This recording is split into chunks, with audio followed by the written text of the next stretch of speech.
Do you know that one of the major focus of artificial intelligence is to create another God? So that a generation comes that man becomes dependent on machine, not God. Do you know it's an attempt of substituting deity? You know, I'm a scientist. So when we talk like this, it's not because we don't know what we are saying. I studied to doctorate degree level. So I'm not a novice when I know the benefits, but I also know certain agenda that are hidden. And today, a nation, I've forgotten the name now, just I think, what did they do now?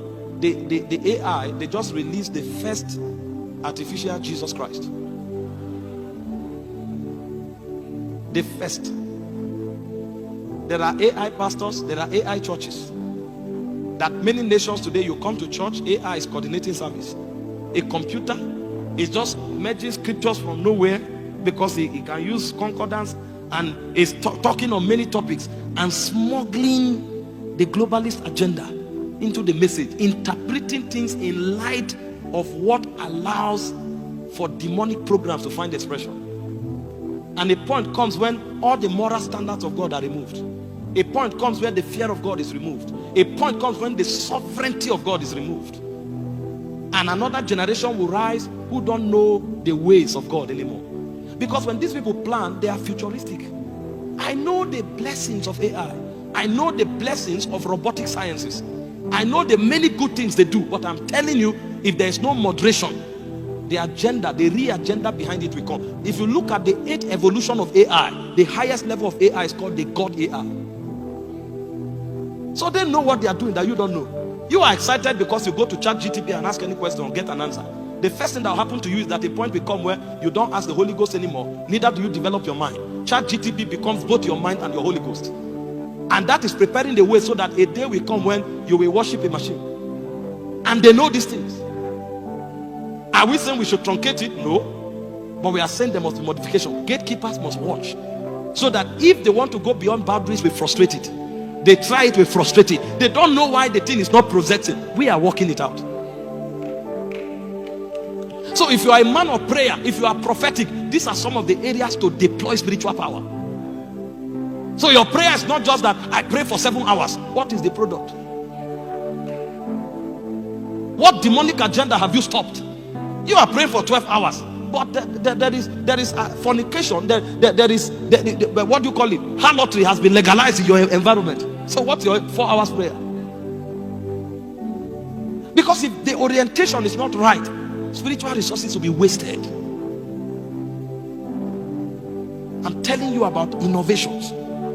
There is an innovation today called transhumanism. That's where all of the genetic modification science comes in. They look at you and tell you, listen, you can change your body shape. You can change your brain power. You can change anything about yourself. So you don't need to depend on God to transfigure.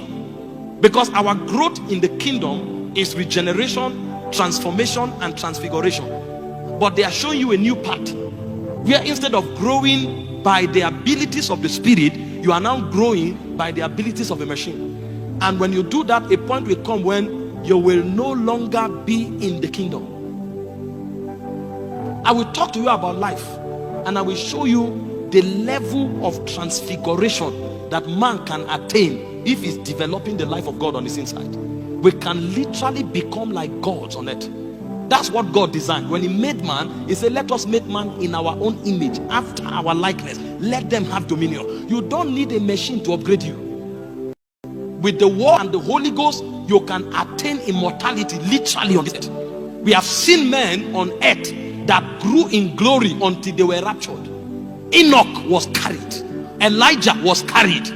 So we've seen men who went into highest level spiritual transfiguration. It's not mechanical or scientific evolution that God planned for us. But these are innovation. A point will come when they preach the possibilities of the Bible to you, you will trash it. So they tell you they can develop and upgrade your eye, and your eye can see like a telescope. They can tell you they can inculcate machines into you, and you are no longer thinking. A chip is thinking for you. And the problem is that a chip is thinking for you, a chip has no soul.